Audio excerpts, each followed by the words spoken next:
जय हिंद दोस्तों, आप सभी लोगों का बहुत बहुत स्वागत है। तो यूपी पीसीएस और बीपीएससी बहुत सारे लोग दोनों ही एग्ज़ाम को टारगेट कर रहे हैं।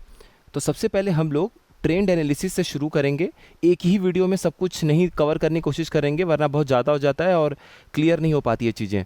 तो आज हम लोग ट्रेंड एनालिसिस समझेंगे। इससे हम ये समझेंगे कि यूपी पीसीएस अगर आप दे रहे हैं तो कहाँ ज़्यादा फोकस रखना है, बीपीएससी दे रहे हैं तो कहाँ ज़्यादा फोकस रखना है और कैसे रखना है। उसके बाद आने वाले कुछ वीडियोस में क्वेश्चंस जब आप देखेंगे कि एक ही सब्जेक्ट से यूपी पीसीएस में कैसे सवाल पूछे जा रहे हैं और बीपीएससी में कैसे पूछे जा रहे हैं, वो आप लोगों को साथ साथ क्वेश्चन दिखाते चलेंगे तो और अच्छे से आपको समझ में आएंगी चीज़ें।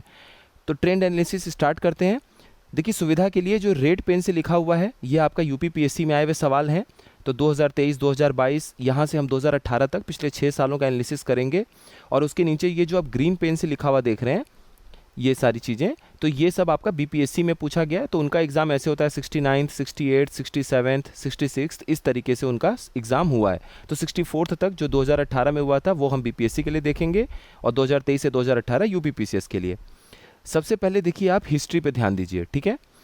इतिहास में अगर आप देखेंगे तो ये ट्रेंड है ऊपर रेड पेन से लिखा हुआ, जो कि यूपी पीसीएस में पूछा गया है। सबसे अधिक सवाल 2022 में इतिहास से पूछा गया है, हिस्ट्री से 32 सवाल। देखिए, ये मैक्सिमम है। तो 32 सवाल यूपी पीसीएस में पूछा गया है 2022 में, यानी कि हिस्ट्री 30, 35, मतलब 30 के आसपास, 31, 32 इतना वो लोग ले जा सकते हैं मैक्सिमम। और किसी भी साल आप देखेंगे, एक 2021 हटा दीजिए, जब 18 सवाल इन्होंने पूछा था, तो आपको 24, 26, 24, 22 देखने को मिल रहा है। मतलब इतिहास को आप 25 से 28 सवाल मान सकते हैं कि यहाँ से पूछा जा सकता है, और मैक्सिमम 32 हो गया। तो हिस्ट्री में हमारी तैयारी जो है वो ईजी से मॉडरेट लेवल की आपको करनी है। 7 से 8 सवाल ऐसे आएंगे कि आप कितनी भी हिस्ट्री पढ़ लीजिए, एकदम टाइम दे दीजिए, फिर भी आपसे 7, 8 सवाल, 9 सवाल शायद सॉल्व ही नहीं हो पाएंगे, भले आप कितनी गहराई में पढ़ लें, क्योंकि फैक्ट बहुत ज़्यादा है। तो हिस्ट्री में आपका टारगेट रखना है कि यूपी पीसीएस में जितने भी सवाल आएंगे, मेरे 60%, 65% सवाल सही हो जाने चाहिए, उसके आसपास। उससे अधिक हो गया तो बहुत अच्छी बात है।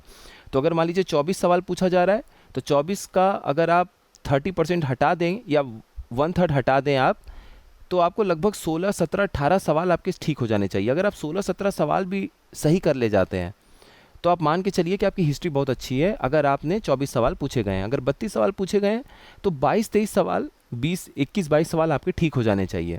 वो ईजी टू मॉडरेट लेवल के क्वेश्चन आते हैं। तो सब कुछ कवर करने के चक्कर में आपको टाइम केवल हिस्ट्री में नहीं देना है।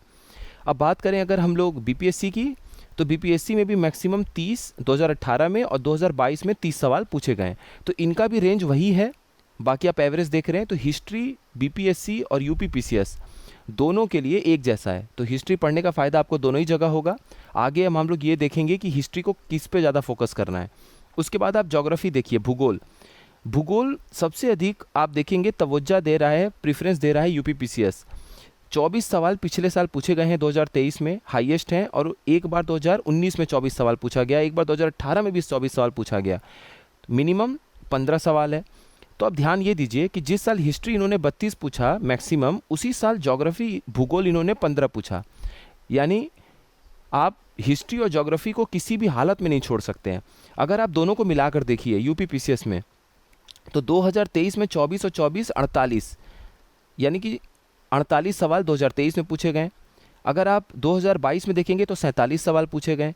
अगर आप 2021 में देखेंगे तो ये भी आपका कितना हो रहा है, 40 हो रहा है। अगर आप 2020 में देखेंगे तो कितना हो रहा है, 43 हो रहा है। मतलब 40 से लेके 48 सवाल सिर्फ हिस्ट्री और ज्योग्राफी से पूछा जा रहा है। तो भूगोल और इतिहास से आप 40 से 48 सवाल आपको मिलेंगे, जिसमें ज्योग्राफी के अगर 24 सवाल पूछे जा रहे हैं, 25 सवाल पूछे जा रहे हैं, तो आप उसमें से 20 सवाल, 19 सवाल, 21 सवाल सही कर सकते हैं।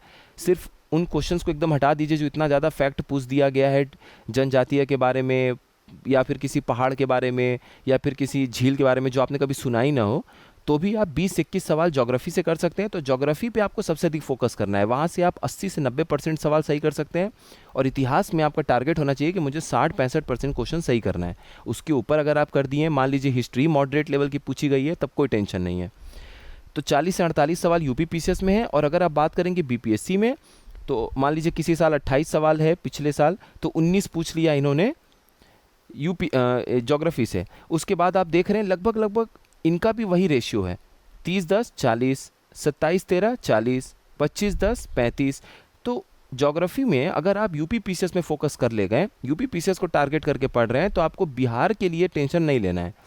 वो अपने आप आपकी पढ़ाई वहाँ पर काम आ जाएगी। और बिहार के जो क्वेश्चंस हैं, जब क्वेश्चन आप लोगों को दिखाएंगे तो आप समझेंगे, वो मैप बेस्ड ज़्यादा सवाल है, मैप आधारित सवाल ज़्यादा मिलेंगे बिहार के ज्योग्राफी वाले सवाल में। और जो कॉन्सेप्चुअल अंडरस्टैंडिंग के बहुत अच्छे सवाल आते हैं, वो आते हैं यूपी पीसीएस में। तो उसके बाद हम देखते हैं आगे पॉलिटी, राज्य व्यवस्था पे अगर आप फोकस करेंगे तो 22 सवाल आ रहे हैं 2023 में, 2022 में 13, यानी कि मिनिमम हो गया 2022 में। तो इतिहास को इन्होंने मैक्सिमम किया, भूगोल और आपके ये पॉलिटी में से 13 सवाल पूछे, लेकिन 25 सवाल मैक्सिमम एक बार आया 2021 में, 2020 में 23 सवाल, 19 एक अगर आप 13 हटा दें, किसी साल केवल एक मिनिमम पूछ लिया गया, नहीं तो 20 से आप देख रहे हैं 19 से लेके 24 सवाल 25 सवाल के बीच में आपके पूछे जा रहे हैं। तो आप मान के चलिए कि पॉलिटी आने वाले टाइम में भी 18 से 20 सवाल तो पूछा ही जाएगा, चाहे वो यूपी पीसीएस हो। और बीपीएससी में क्या ट्रेंड है, बीपीएससी में जब 2000 ये 64 65वें और 66वें वाले में अगर आप देखेंगे तो 6 और 8 सवाल पूछे गए हैं, लेकिन पिछले कुछ सालों में 10 से 12 सवाल 13 सवाल वहाँ भी पूछे जा रहे हैं। तो पॉलिटी में अगर आप यूपी पीसीएस को टारगेट करके पढ़ रहे हैं तो जाहिर सी बात है उसमें आपको बीपीएससी में फ़ायदा होगा। बीपीएससी में वो इसको बढ़ा नहीं सकते हैं, क्योंकि उनको बिहार स्पेशल भी पूछना होता है और 10 क्वेश्चन उनका फिक्स है मैथ रीजनिंग का। तो 150 में से उनके 10 हटा दिए तो 140 क्वेश्चन बचे। 140 उनके जीएस है बीपीएससी में, उसमें से उनके 25 से 28 सवाल 29 सवाल बिहार स्पेशल होते हैं। तो अगर आप 140 में से लगभग 30 हटाएं तो 110 बचा, तो 112 सवाल ही उनके पास पूछे जाने हैं जो बिहार स्पेशल और मैथ रीजनिंग के अलावा होगा। तो उनके पास बहुत ज़्यादा स्कोप नहीं है। तो स्कोप कहाँ ज़्यादा है, पॉलिटी का। तो अगर आप इन तीनों को मिला लें यूपी पीसीएस में, ज्योग्राफी हिस्ट्री पूछ लिया 24, ज्योग्राफी पूछ लिया 24 48, और उसके बाद ये हो गया 22 पॉलिटी, सिर्फ 3 सब्जेक्ट से 70 सवाल बन रहे हैं 150 में से। और इसमें भी ज्योग्राफी और पॉलिटी, भूगोल और राज्य व्यवस्था सबसे अधिक स्कोरिंग है, जम के पढ़ना है आपको। और इतिहास को आपको इजी टू मॉडरेट पढ़ना है। लेकिन पॉलिटी ऐसा सब्जेक्ट है, राज्य व्यवस्था ऐसा सब्जेक्ट है जहाँ आप टफ क्वेश्चन भी सही कर सकते हैं अगर आपकी कॉन्सेप्ट पे पकड़ है। उसके बाद देखिए साइंस टेक, देखिए कहने को जनरल साइंस लिखा होता है, सामान्य विज्ञान बीपीएससी में भी, बट वो पूछते हैं टेक्नोलॉजी वाले क्वेश्चंस भी। यहाँ पर बीपीएससी बहुत ऊपर है, यूपी पीसीएस या तो बायोलॉजी के सवाल ज़्यादा पूछते हैं। अभी एक केवल इस साल के आरओ को पेपर को हटा दीजिए, जिसमें 14 में से उनके 14 सवाल थे साइंस के आरओ में, और 11 सवाल उन्होंने उसमें पूछ रखे थे फिजिक्स के। वरना इनका ओवरऑल बैलेंस रहता है। केमिस्ट्री का जो विविध प्रकार का सवाल आपका दिया हुआ है घटना चक्र में, वहाँ से भी आप अगर पढ़ लें, फिजिक्स पढ़ लें, बायोलॉजी अच्छे से पढ़ लें, तो आप 70 से 80% सवाल साइंस के सही कर सकते हैं। अब अनहोनी हो जाए तो वो बात अलग है, वो सबके लिए हो जाएगी। वरना एक तैयारी के माध्यम से अगर आप रणनीति बनाएंगे तो यूपी के जनरल साइंस पढ़ के आप चीज़ों को ठीक कर सकते हैं। तो अगर आपको जनरल साइंस को टारगेट करना है तो आप बीपीएससी को टारगेट कीजिए, ज़्यादा पढ़ने को मिलेगा, आपको ज़्यादा पढ़ना होगा, आपको साइंस एनसीईआरटी पढ़नी होगी, फिजिक्स की, केमिस्ट्री भी पढ़ना होगा। और आगे आप लोगों को बताएंगे टेक्नोलॉजी के नाम पे आपको विजन या पीडब्ल्यू की जो मंथली मैगजीन आती है, पिछले 5-6 महीने का आपको करंट अफेयर्स वाले सवाल मतलब टॉपिक भी पढ़ने होंगे अगर आप बीपीएससी के क्वेश्चंस को सॉल्व करना चाहते हैं। तो यहाँ पर तो बीपीएससी बहुत आगे है साइंस टेक्नोलॉजी में, और एकदम कंसिस्टेंट है। देखिए एकदम निरंतर है अपने सवाल पूछने के तरीके में। 30 सवाल उन्होंने 4 बार पूछा है, 64वें में 20 पूछा था और 23, यानी कि आने वाले समय में भी, जबकि उनके चेयरमैन ने ये बोला हुआ है कि हम क्वेश्चंस जो हैं वो यूपीएससी पैटर्न के 50% कम से कम पूछेंगे। तो आप ये मान के चलिए कि 25 सवाल 23 सवाल कहीं नहीं गए हैं। 23 से 25 सवाल आपको इस बार के पेपर में भी देखने को मिलेगा। अब हम लोग बात करते हैं इकोनॉमी, अर्थव्यवस्था की। अर्थव्यवस्था में अगर आप ध्यान देंगे तो यहाँ पर अर्थव्यवस्था में यूपी पीसीएस का बहुत ज़्यादा फोकस नहीं होता है। सिर्फ ये 2019 और 2020 वाले कुछ 2 साल हटा दीजिए तो इनके मॉडरेट सवाल ही पूछे जाते हैं। और इनके अर्थव्यवस्था में यूपी में करंट अफेयर्स का ज़्यादा सवाल होता है, रिपोर्ट के ऊपर पूछ लेते हैं, एग्रीकल्चर का कुछ आंकड़ा है वो पूछ लेते हैं, मिनरल डेटा कभी पूछ लिया, एग्रीकल्चर का कोई आंकड़ा डेटा करंट अफेयर थोड़ा बहुत पूछ लिया, इससे ज़्यादा इकोनॉमी है। लेकिन बीपीएससी का इकोनॉमी यूपीएससी जैसा होता है, वो बिल्कुल कॉन्सेप्चुअल अंडरस्टैंडिंग पे आपके सवाल पूछते हैं। यूपी पीसीएस में क्या है, आपको बैंकिंग का इतिहास पता है, 5 ईयर प्लानिंग का इतिहास पता है, गवर्नमेंट स्कीम भी जो 2-4 पूछते हैं वो भी इकोनॉमी में आप अर्थव्यवस्था में ही डाल सकते हैं। तो यहाँ पर कोई एकदम फोकस करके आप यूपी पीसीएस के लिए इकोनॉमी नहीं पढ़ सकते। लेकिन जब आप यूपीएससी के लिए पढ़ रहे हैं, बीपीएससी के लिए पढ़ रहे हैं, तो वहाँ पर अर्थव्यवस्था आपको बहुत सीरियसली पढ़ना होगा। बात करें ट्रेंड की, तो देखिए 64वें के बाद जो 65वां 65th जो बीपीएससी था उसमें 18 सवाल पूछे गए। उसके बाद कुछ बहुत ज़्यादा प्रेफरेंस या तवज्जो दिया नहीं गया इकोनॉमी को। लेकिन पिछले साल 69th बीपीएससी में चूँकि बहुत अच्छे लेवल का पेपर था, एकदम से पैटर्न चेंज हुआ तो 15 सवाल पूछे गए। और इस बार भी मेरा मानना है कि 14 से 16 सवाल इकोनॉमी के, अर्थव्यवस्था के पूछने ही पूछने होंगे बीपीएससी को, क्योंकि इकोनॉमी यूपीएससी के लिए भी इंपॉर्टेंट है। अर्थव्यवस्था के कॉन्सेप्चुअल क्वेश्चंस वहाँ भी देखने को मिलते हैं और बीपीएससी में भी देखने को मिलेगा। तो अगर आप इकोनॉमी के लिए यूपीएससी की तैयारी कर रहे हैं तो आपको कोई टेंशन लेने की ज़रूरत नहीं है अलग से। अगर आप बीपीएससी को भी टारगेट कर रहे हैं तो फिर आप मान के चलिए कि यूपी पीसीएस के जो अर्थव्यवस्था के कॉन्सेप्चुअल क्वेश्चंस होंगे वो बड़े आराम से आप सॉल्व कर लेंगे, क्योंकि साइंस, टेक और इकोनॉमी के बहुत बेहतरीन सवाल बनते हैं बीपीएससी में। अब हम बात करें पर्यावरण की, तो देखिए पर्यावरण के लिए यूपी पीसीएस में 2018 और 19 और 20 एक ऐसा समय था जब बहुत ज़बरदस्त तरीके से इकोनॉमी को, मतलब इन्वायरमेंट को पूछा गया। उसका कारण ये भी था कि मेंस को उन्होंने पैटर्न चेंज किया था यूपीएससी के हिसाब से, और यूपीएससी में भी इन्वायरमेंट के सवाल खूब पूछे गए तो यूपी पीसीएस भी उनको फॉलो किया। उसके बाद से आप देख रहे हैं पिछले 3 सालों से थोड़ा सा उदासीन रवैया है पर्यावरण को लेके, और जहाँ तक चांस है इसी के आसपास 10 क्वेश्चन 11 क्वेश्चन से ऊपर शायद आपको देखने को नहीं मिलेगा पर्यावरण में। लेकिन इन्वायरमेंट के लिए आपको फिर भी तैयार रहना चाहिए, क्योंकि वो कहीं ना कहीं जगह ज्योग्राफी ने ले लिया है और पॉलिटी ने ले लिया है। तो अगर इन्वायरमेंट को इनको 15-16 सवाल बनाना पड़ेगा तो कहीं ना कहीं पॉलिटी को कम करना पड़ेगा। कैसे? आप देखिए, जिस साल इन्होंने 26 सवाल पूछे हैं पर्यावरण से, उस साल उन्होंने 19 सवाल इनका ये भी है, ठीक है। तो इनको कहीं ना कहीं तो इन्होंने बैलेंस किया। देखिए इकोनॉमी को देखिए, इन्होंने 2020 में 19 सवाल पूछे अर्थव्यवस्था में, लेकिन मिनिमम कर दिया 9 सवाल अर्थव्यवस्था में, ठीक है, 2018 में। तो 2018 में इन्होंने मैक्सिमम कर दिया पर्यावरण को। तो बैलेंस इस तरीके से इनका बन जाता है। तो अगर पर्यावरण को आप अलग से ना देख के ज्योग्राफी के साथ, भूगोल के साथ जोड़ के पढ़ेंगे तो आप मान के चलिए कि पर्यावरण और ज्योग्राफी ये मिलकर आपको 30 से 35 सवाल तो आराम से देंगे। तो इसीलिए जो आपका पहला प्रेफरेंस होगा करंट अफेयर्स के बाद, दूसरा प्राथमिकता होगा वो होगा ज्योग्राफी और पर्यावरण को अच्छे से पढ़ना। यूपी पीसीएस वालों के लिए बता रहे हैं, बीपीएससी के लिए क्या है वो आपको बताएंगे। तो इसको अच्छे से पढ़ना। तो यहाँ पर ज्योग्राफी में तो फ़ायदा आपको बीपीएससी में हो जाएगा, लेकिन पर्यावरण के लिए कोई बहुत ज़्यादा अलग से स्कोप नहीं है बीपीएससी के पास, क्योंकि उनको बिहार स्पेशल भी पूछना होता है।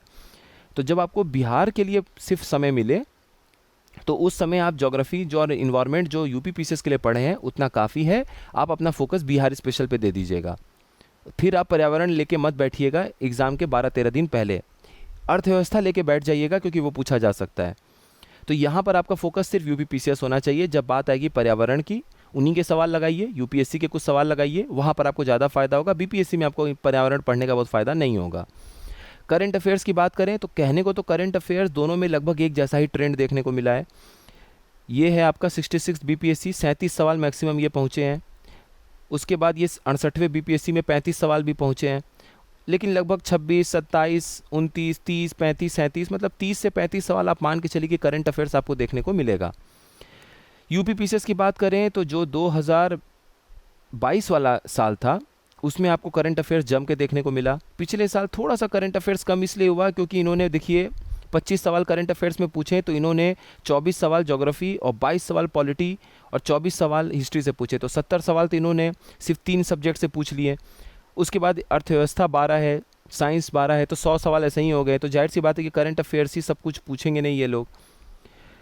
तो इन्वायरमेंट भी इनके पास ऑप्शन था। तो अब देखिए करंट अफेयर्स में थोड़ा सा ट्रेंड चेंज होगा। करंट अफेयर्स में जो यूपी पीसीएस का करंट अफेयर है वो मॉडरेट लेवल का पूछ सकते हैं, ठीक है, लेकिन बीपीएससी के लिए आपको पूरी मदद नहीं मिलेगी उस पढ़ाई से। आपको सिर्फ 40-50% मिलेगा। 50% मेहनत एक्स्ट्रा करना होगा आपको यूपीएससी जैसा पढ़ाई करके करंट अफेयर्स में। मतलब जो कभी अलग से स्पीसीज होते हैं, कुछ नए जीवाणु, मतलब कुछ नए जीव जो खोजे जाते हैं या उनका नाम रखा जाता है, जो यूपीएससी में पूछा जाता है, या फिर इंटरनेशनल रिलेशंस है, अंतर्राष्ट्रीय संबंध है, वहाँ से पूछा जाता है, वो सब आपको बीपीएससी में काम आएगा। अब करंट अफेयर आप लोगों को बीपीएससी के लिए थोड़ा सा एक्स्ट्रा पढ़ना पड़ेगा। किस तरीके से पढ़ना होगा अभी हम लोग उसको देखेंगे। जहाँ तक बात है यूपी स्पेशल और बिहार स्पेशल, जब राज्य विशेष की बात होगी तो यूपी बहुत पीछे है इसमें। इसलिए भी है क्योंकि यूपीएससी के लोग, तैयारी करने वाले लोग यूपी पीसीएस में भी अपने आप को सहज महसूस करें, कंफर्टेबल महसूस करें, इसलिए यूपी स्पेशल अभी तक नहीं पूछा गया है। हालांकि यूपी स्पेशल आप आरओ के हिसाब से पढ़ के जाएंगे ताकि यूपी पीसीएस में आपको रिस्क ना उठाना पड़े। कल को अगर 18 सवाल 19 सवाल पूछ ही दिया इन लोगों ने, हालांकि चांस कम है लेकिन मान लीजिए अगर पूछ ही लिए, तो फिर वहाँ हमें काम नहीं ख़राब करना है। तो यूपी स्पेशल जब हम अभी आपको यूपी के लिए आरओ के लिए भी साथ में स्ट्रेटजी बताएंगे, तो यूपी स्पेशल आपको सिर्फ आरओ के हिसाब से पढ़ना है, तो आरओ में भी आपको मदद मिलेगा। और अगर यूपी में 15-18 सवाल पूछे जाते हैं तो वो उसमें भी आपको मदद मिलेगा। राज्य विशेष की अगर हम लोग बात करें बिहार में, तो बिहार का देखिए, बिहार स्पेशल पिछले साल भले ही 16 था, 20-25 था, लेकिन इनके इतिहास और ज्योग्राफी जो भूगोल के सवाल हैं उसमें भी इस तरह से सवाल पूछते हैं जो आपके बिहार के आसपास के पठार एरिया में हो। जैसे झारखंड से निकली हुई एक नदी थी, उसके गांव का नाम पूछ लिया। उसके बाद इनका इस तरह का ही फोकस होता है। तो जब आप पढ़ाई करेंगे भूगोल की, इतिहास की, तो वो हिस्सा जो कहीं ना कहीं बिहार, झारखंड और उसके आसपास से जुड़ा हुआ हो, उसको आप तुरंत पिक करिए, उस पर फोकस करिए। ये क्वेश्चंस को देख के और ज़्यादा आपको समझ में आएगा, लेकिन आपको इस तरह से पढ़ना है। अब चलिए हम लोग इतना ट्रेंड देखने के बाद एक बार ये समझते हैं निष्कर्ष क्या निकला। हिस्ट्री, इतिहास में यूपी पीसीएस बीपीएससी से बहुत आगे है। अगर आप इतिहास को यूपी पीसीएस को फोकस करके पढ़ेंगे तो बीपीएससी में आपको इसका फ़ायदा मिलेगा। ठीक है, बीपीएससी में मॉडर्न हिस्ट्री पे ज़्यादा फोकस रहता है इनका, लेकिन यूपी में आप कह नहीं सकते कि ज़्यादा फोकस किस पे होगा। एंशियंट, प्राचीन भारत, मध्यकालीन भारत और आधुनिक भारत का जो इतिहास है उसको लगभग ये लोग बराबर लेके चलते हैं, किसी भी साल ऊपर नीचे कर सकते हैं। ये बात अलग है कि मॉडर्न हिस्ट्री में 50% क्वेश्चन देखने को मिल जाए, लेकिन इनका जो फोकस है वो तीनों में लगभग बराबर होता है। तो इतिहास में अगर आप यूपी पीसीएस के हिसाब से तैयारी करते हैं तो बीपीएससी की चिंता छोड़ दीजिए, सिर्फ और सिर्फ यूपी पीसीएस के हिसाब से पढ़िए, आरओ के हिसाब से पढ़िए, उसमें आपको फ़ायदा होगा बीपीएससी में। बात करें ज्योग्राफी की, भूगोल की, तो सिर्फ यूपी पीसीएस पे फोकस करना है। जो भी यूपी पीसीएस के सवाल हैं, जो भी यूपी पीसीएस के लिए आप पढ़ाई कर रहे हैं, आपको बीपीएससी के लिए अलग से मेहनत करने की ज़रूरत नहीं है। आपको उसका फ़ायदा मिलेगा क्योंकि मैप आधारित सवाल आप पढ़ेंगे, क्वेश्चन सॉल्व करेंगे, वो आराम से वहीं पर सवाल मिल जाएगा बीपीएससी में। बात करें अगर पॉलिटी की, तो पॉलिटी में जो राज्य व्यवस्था है उसके हिसाब से यूपी पीसीएस और बीपीएससी का लगभग अब लेवल बराबर हो चुका है और वो पहुंच चुका है यूपीएससी के आसपास। कॉन्सेप्चुअल क्लैरिटी आपके पास होनी चाहिए, उसकी बहुत ज़रूरत है। सिर्फ आंकड़ा याद करके आप नहीं जा सकते हैं, आपकी समझ होनी चाहिए। तो यहाँ पर पॉलिटी पे आप भरोसा कर सकते हैं जो अपनी यूपी पीसीएस की आप पढ़ाई कर रहे हैं। तो इतिहास, भूगोल और राज्य व्यवस्था, इसमें आपको बीपीएससी के लिए टेंशन लेने की ज़रूरत नहीं है अगर आप यूपी पीसीएस की तैयारी करते हुए बीपीएससी का फॉर्म भर रहे हैं। बस ध्यान ये रखिएगा कि जब भी ज्योग्राफी का कोई सवाल है, जैसे नदियों के बारे में आप पढ़ रहे हैं, जैसे मिट्टी के बारे में पढ़ रहे हैं, तो जो बिहार और झारखंड के आसपास की मिट्टी है, आसपास की नदियों का उद्गम है, सोर्स है, वो इंपॉर्टेंट हो जाएगा। उसको आप ऐसे अंडरलाइन करके आप ब्रैकेट में बीपीएससी करके लिख दीजिएगा, क्योंकि आपको फिर बीपीएससी के लिए पूरे इंडिया की नदियों को पढ़ने की ज़रूरत नहीं है। दक्षिण भारत की नदियाँ यूपी में पूछी जा सकती हैं यूपी पीसीएस में, लेकिन बिहार में वो न के बराबर चांस है कि पूछी जाएंगी। उसके बाद हम बात करें साइंस टेक की, तो आपका फोकस होना चाहिए बीपीएससी पे। बीपीएससी साइंस टेक में बहुत आगे है यूपी पीसीएस से। इसमें आपको एक्स्ट्रा क्या मेहनत करने की ज़रूरत है, जो विज़न की मैगज़ीन आती है, किसी की भी मैगज़ीन आती है, विज़न हो गया, दृष्टि हो गया, और या फिर आपका पीडब्ल्यू हो गया, फिजिक्स वाला हो गया, किसी भी एक मैगज़ीन को उठाइए, उसमें जो साइंस टेक का करंट अफेयर है और जो अंतर्राष्ट्रीय संबंध है और जो अर्थव्यवस्था का करंट अफेयर है, वो तीनों करंट अफेयर आपको पढ़ना पड़ेगा बीपीएससी के लिए। और साइंस टेक का जो हिस्सा उसमें लिखा हुआ है वो आपको पढ़ना पड़ेगा बीपीएससी के लिए एक्स्ट्रा। यूपी पीसीएस में उससे अभी तक सवाल नहीं पूछा गया है, तो अगर आप बीपीएससी के लिए वहाँ से पढ़ लेते हैं, तो अगर यूपी पीसीएस भी कुछ एक्सपेरिमेंट करने की कोशिश करते हैं 2-4 सवालों में, इस तरह से सवाल पूछते हैं, तो आपको उसका फ़ायदा हो जाएगा। तो साइंस टेक किसको टारगेट करना है? बीपीएससी। बीपीएससी के सवाल साइंस टेक में बहुत आगे हैं यूपी पीसीएस से। अर्थव्यवस्था की बात करें तो बीपीएससी फिर से बहुत आगे है, यूपी पीसीएस को मात देता हुआ नज़र आ रहा है। यहाँ पर बीपीएससी जो है वो यूपीएससी के बराबर है। तो अगर आप बीपीएससी को फोकस करके इकोनॉमी की तैयारी करते हैं तो यूपी पीसीएस में आपको इसका फ़ायदा मिलेगा, अगर वो कॉन्सेप्चुअल लेवल पे पूछते हैं। बाकी करंट अफेयर्स आप पढ़ रहे हैं तो करंट लेवल पे आपको फ़ायदा होगा ही। पर्यावरण के मामले में यूपी पीसीएस बीपीएससी से कोसों आगे है। बीपीएससी बहुत ज़्यादा इन्वायरमेंट पे पूछ नहीं सकता सवाल, क्योंकि उनके पास स्कोप कम है। बात करें करंट अफेयर्स की, तो बीपीएससी में आपको एक्स्ट्रा मेहनत करना पड़ेगा। मैंने ऊपर बताया आप लोगों को कि जो भी करंट अफेयर की मैगजीन है, पिछले 5-6 महीने का, कम से कम 6 महीने का टारगेट करके आपको अंतर्राष्ट्रीय संबंध, इंटरनेशनल रिलेशंस वाला टॉपिक, अर्थव्यवस्था, इकोनॉमी वाला टॉपिक, और जो साइंस टेक है, साइंस टेक तो चलिए वैसे भी आपको फ़ायदा हो जाएगा, इसमें आपको अच्छे से पढ़ना पड़ेगा, वहाँ से सवाल वो पूछते हैं। और बात करें अगर राज्य विशेष की, तो बीपीएससी यूपी पीसीएस से बहुत आगे इस मामले में। बीपीएससी अपने लिए 25 से 28-29 सवाल पूछता है, किसी साल कम भी कर लिया तो स्टैटिक जो सब्जेक्ट हैं, ज्योग्राफी, भूगोल, इतिहास, उसमें वो सवाल पूछ देता है जो बिहार झारखंड के आसपास है। तो ये अपनी कुल मिला के तैयारी का बात ये है कि यूपीपीसीएस में आपको ज़्यादा पढ़ाई करनी है, बीपीएससी में जहाँ जहाँ आपको ज़्यादा फोकस करना है वो मैंने आप लोगों को बता दिया। हर सब्जेक्ट पढ़िए और उसमें जहाँ भी आपको लगे कि ये यूपी स्पेशल के हिसाब से या बीपीएससी के हिसाब से है तो वहाँ पर आपको उसको मार्क कर लेना है। बाकी मेरी तरफ से जो भी आप लोगों के लिए वीडियो बना के चीज़ें होंगी वो आपको बता देंगे। अब कम से कम 3 से 4 वीडियो अच्छे से क्वेश्चंस देखिए। क्वेश्चंस को साथ साथ देखने पे आपको ज़्यादा अच्छे से समझ में आएगा कि आखिर हम लोग बात कर क्या रहे हैं। तो उम्मीद है यहाँ से आप लोगों को कुछ फ़ायदा होगा। आप लोग अपनी पढ़ाई अच्छे से करते रहिए। आप सभी लोगों का बहुत बहुत धन्यवाद।